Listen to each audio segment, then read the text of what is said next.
21대 총선 김제 부안 선거구에 더불어민주당 김춘진 예비후보 측에서 같은 당 이원택 예비후보를 공직선거법 위반 혐의로 검찰에 고발했습니다.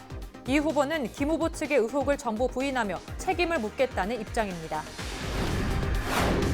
전라북도에서 축산분뇨 악취로 인한 민원 발생이 끊이지 않고 있어 사회 문제가 되고 있습니다. 고질적인 가축분뇨 악취 개선을 위해 로드맵을 구성해야 한다는 목소리가 높아지고 있습니다.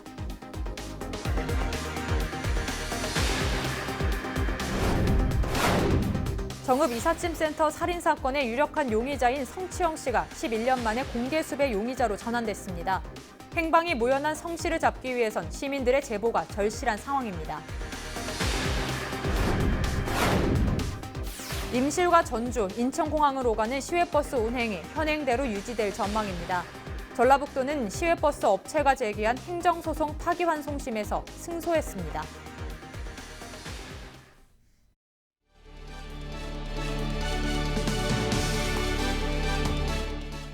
시청자 여러분 안녕하십니까? 헬로티비 뉴스 전북입니다. 첫 소식입니다. 21대 국회의원 선거가 이제 석 달여 앞으로 다가왔는데요. 김제 부안 선거구의 더불어민주당 김춘진 예비후보 측에서 같은 당 이원택 예비후보를 공직선거법 위반 혐의로 검찰에 고발했습니다. 그러나 이 후보는 김 후보 측의 주장을 전부 반박하며 조사 결과가 나올 경우 분명히 책임을 묻겠다는 입장인데요. 정명기 기자가 두 후보를 만나봤습니다. 김제시장과 진봉면 주민이 소통의 시간을 갖기로 한 지역 행정복지센터입니다. 4월 국회의원 선거를 앞둔 김제부안 선거구 예비후보들이 표심 잡기에 나섰습니다.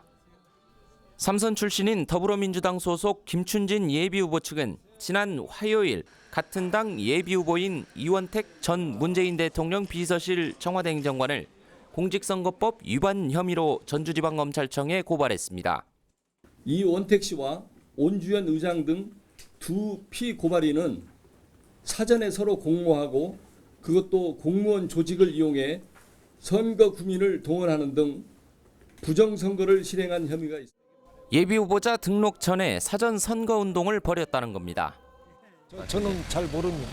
우리 그쪽에도 전담해서 하기 때문에 저는 거기에 대해서는 오로지 선거운동만 할 따름이지. 지난해 12월 11일과 13일 백구와 용지면에 있는 마을회관과 경로당 20곳에서 주민과 좌담회를 가졌고 그 자리에서 지지를 호소했기 때문에 명백한 선거법 위반이라고 주장합니다. 김제시의회 의장이 행정복지센터를 통해 선거 구민을 모으도록 지시해서 자리가 마련됐다며 같이 고발했습니다. 두 행정복지센터는 이 후보가 방문할 줄 전혀 몰랐다며 당일 좌담회에서 이따금 마주쳤다고 밝혔습니다. 이 후보는 이런 주장이나 의혹에 반박하며 아쉽고 유감스럽다고 밝혔습니다. 경로당을 방문한 것은 맞지만 지지를 호소한 게 아니라 다만 인사 차원이었다는 겁니다. 조사한다면 당당히 응한 뒤 결과가 나오면 분명하게 책임을 묻겠다고 강조했습니다. 저희에 대해서 인사를 하고 저를 소개하고 얘기 나누고 또 건의사항 듣고 뭐 그런 방문을 3분, 5분, 7분 이렇게 짧게 경로당별로 한 거지 정상적인 그 방문 활동을 사전선거 운동으로 또는 다른 걸로 이렇게 매도하는 것은 적절하지 않다. 당내 경선이 예상되는 두 후보 간 경쟁이 과열 우려를 낳고 있습니다. 헬로티비 뉴스 정명기입니다.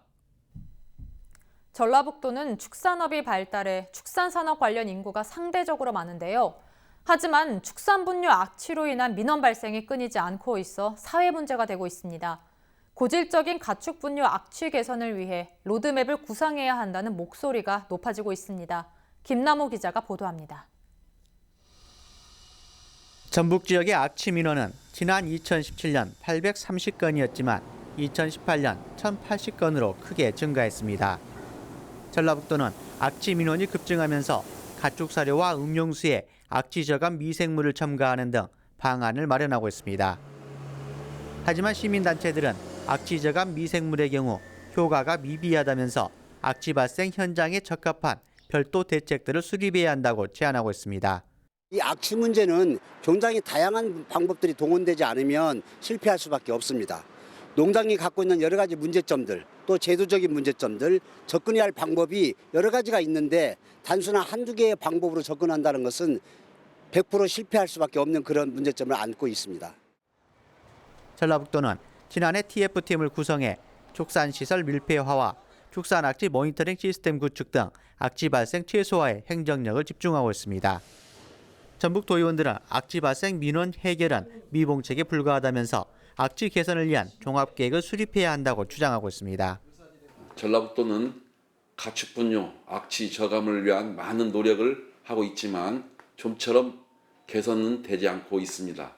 전라북도 차원에서 악취 중점 개선 지역과 축사를 지정해서 관리하고 지속적인 모니터링을 통해서 악취 개선 로드맵을 구상해야 할 것입니다.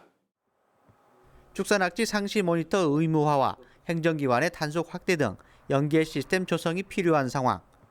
주민들이 느끼는 악취 체감도를 줄일 수 있는 해법이 마련될 수 있을지 관심이 모아지고 있습니다. 헬로티비 뉴스 김나우입니다.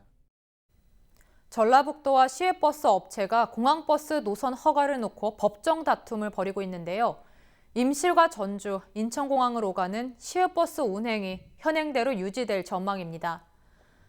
전라북도는 대한관광 리무진이 현재 운행 중인 2개 시외버스의 인천공항 노선 운항을 취소해달라는 취지로 제기한 행정소송 파기환송심에서 승소했다고 밝혔습니다. 대한관광 리무진은 전북도로부터 기한이 없는 한정 면허를 받은 것을 바탕으로 지난 23년간 전북도의 공항버스 노선을 독점 운영해왔습니다. 하지만 전북도가 다른 시외버스 업체에 공항버스 노선을 허가하자 지난 2015년 10월 인천공항을 오가는 시외버스 운행으로 이익을 침해당했다며 소송을 냈습니다. 광주고등법원은 대한관광 리무진이 지난 1996년부터 장기간 운행해 충분한 이익을 취했고 공항버스 수요를 고려하면 중복 노선 인가는 정당하다는 취지로 전북도의 손을 들어줬습니다. 정읍 이삿짐센터 살인사건의 유력한 용의자인 성치영 씨가 11년 만에 공개 수배 용의자로 전환됐습니다. 성 씨는 지난 3년 동안 정읍에서 민간 방범대원으로 활동하면서 경찰 수사에 대해 잘 알고 있는 것으로 파악되고 있습니다. 행방이 묘연한 성 씨를 잡기 위해선 시민들의 제보가 절실한 상황입니다. 이진철 기자입니다. 정읍 이삿짐센터 살인사건 용의자 성치영 씨가 공개 수배됐습니다. 성 씨는 지난 2009년 자신에게 돈을 빌려준 이 씨를 살해한 혐의를 받고 있습니다. 이 씨는 실종되기 전날 성 씨에게 빌려준 50만 원을 갚으라고 전화한 것으로 알려졌습니다. 성 씨는 당시 파산 선고를 받았다며 이를 거부하자 둘 사이 다툼이 있었고 이 씨는 실종됐습니다. 가족들은 이 씨가 연락이 안 되자 경찰에 실종 신고를 했습니다. 신고를 접수받은 경찰은 이 씨 사무실에서 혈흔을 발견했습니다. 성 씨는 용의자로 지목돼 경찰 조사를 받았지만 뚜렷한 증거는 없었습니다. 이후 성 씨는 가족들에게 머리를 식히겠다는 말만 남긴 채 사라졌습니다. 이후 실종 처리된 이 씨는 5년 뒤인 2014년 사무실에서 3km 떨어진 한 폐정화조에서 백골로 발견됐습니다. 발견된 이 씨의 시신은 부검 결과 10여 군데 흉기에 찔린 것으로 밝혀졌습니다. 경찰은 이 씨 살해 유력한 용의자로 성 씨를 지목하고 수사에 나섰지만 행방이 묘연한 상태입니다.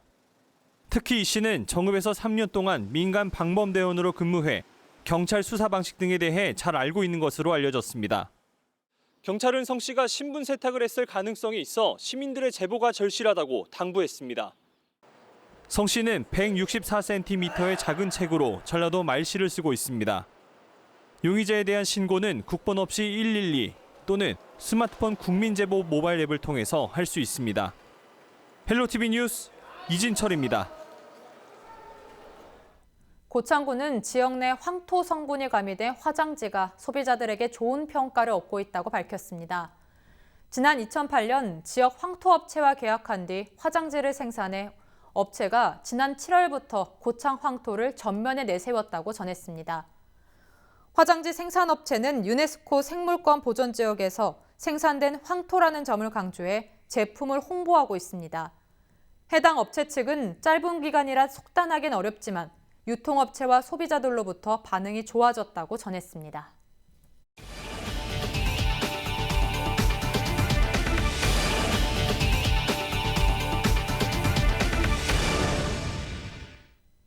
문인들이 상호 교류를 통해 문학 발전에 시너지 효과를 거두고 있는데요. 한국문인협회 정읍시지부 신입 지부장에 강광 전 정읍시장이 취임해 지역 문학인들의 기대가 모아지고 있습니다. 한국문인협회 정읍시지부는 신임 지부장에 강광 전 정읍시장이 선임됐다고 밝혔습니다. 강광 신임 지부장은 취임사를 통해 문인들 간 만남과 화합을 활성화시키겠다고 말했습니다. 민선사기 정읍시장을 역임한 강광 지부장은 지난 2016년 월간 한맥문학에서 제정한 이달의 신인상 15분에 당선됐습니다. 협회가 일할 수 있도록 노력을 다하고 또 문인들이 글 쓸 수 있는 분위기를 만들어서 창작 능력을 발휘하는 그런 정읍의 문인협회로 만들어 가려고 합니다. 남원시가 생산 농가와 농산물 가공업체의 소득을 높이기 위해 통합 마케팅을 활성화시키고 있는데요. 남원시 농산물 공동 브랜드 춘향애인이 전국 5대 농산물 브랜드에 선정됐습니다. 남원시는 지난해 매출 실적 877억 원 성과에 힘입어 2020년에는 연매출 900억 원을 달성할 계획이라고 밝혔습니다. 또 전국 3대 농산물 브랜드 입상을 목표로 통합 마케팅 활성화에 주력한다는 방침입니다. 전국 5대 농산물 브랜드에 선정된 춘향애인은 남원 지역의 개별 농산물 브랜드를 하나로 통합했습니다. 춘향애인은 딸기와 파프리카, 감자, 메론 등 8개 품목으로 시작해 현재는 토마토와 배, 오이 등 7개 품목이 추가되면서 총 15개 품목이 남원시 조합 공동법인을 중심으로 유통되고 있습니다. IT 산업 접목을 하면서 좀 더 생산량도 늘어나고 품질도 개선시켜서 다양한 소비 트렌드 변화에 부응할 수 있는 생산단지로 육성할 계획입니다. 김제사랑 장학재단이 서울장학순 입사생을 공개 모집합니다. 이번에 모집하는 학생은 모두 25명으로 수도권에 있는 2년제 이상 대학이나 대학원에 재학 중이거나 입학하는 학생이 대상입니다. 선발 기준은 성적과 생활 정도를 반반 반영할 계획이며 사회적 배려 대상은 가산점 5%를 줄 방침입니다.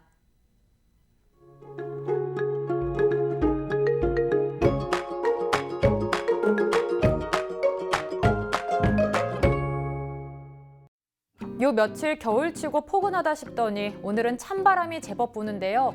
우리 지역 아침 기온 영하 6도로 시작해서 낮 최고 기온 7도까지 오르는 등 예년 이맘때 기온을 웃돌겠습니다. 하지만 전날보다는 낮은 기온을 보이는 곳들이 많아서 더 춥게 느껴질 수 있으니까요. 따뜻한 옷차림으로 체온 관리 잘 해주시기 바랍니다. 주간 날씨입니다.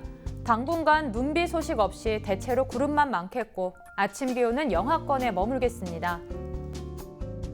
바다 날씨입니다. 바다의 물결은 최고 1m로 잔잔하게 일겠습니다. 항해하시는 분들은 기상정보 참고하시기 바랍니다. 전국 날씨입니다. 영하권 추위가 찾아왔지만 여전히 예년보다는 온화한 겨울 날씨가 이어지면서 이번 겨울 크게 춥진 않은데요. 주말 동안 아침엔 영하 5도 안팎, 한낮엔 5도 안팎으로 활동하기 무난하겠습니다. 당분간 내륙은 뚜렷한 눈비 소식은 없겠고요. 기온도 이달 중순까지 예년보다 높은 수준을 유지할 전망입니다. 지금까지 날씨 전해드렸습니다.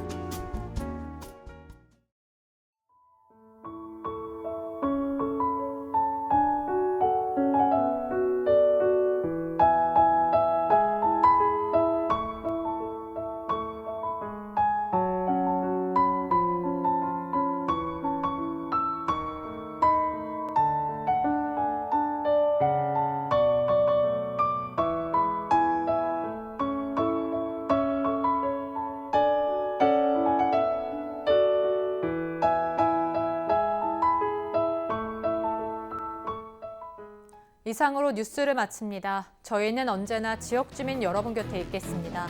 고맙습니다.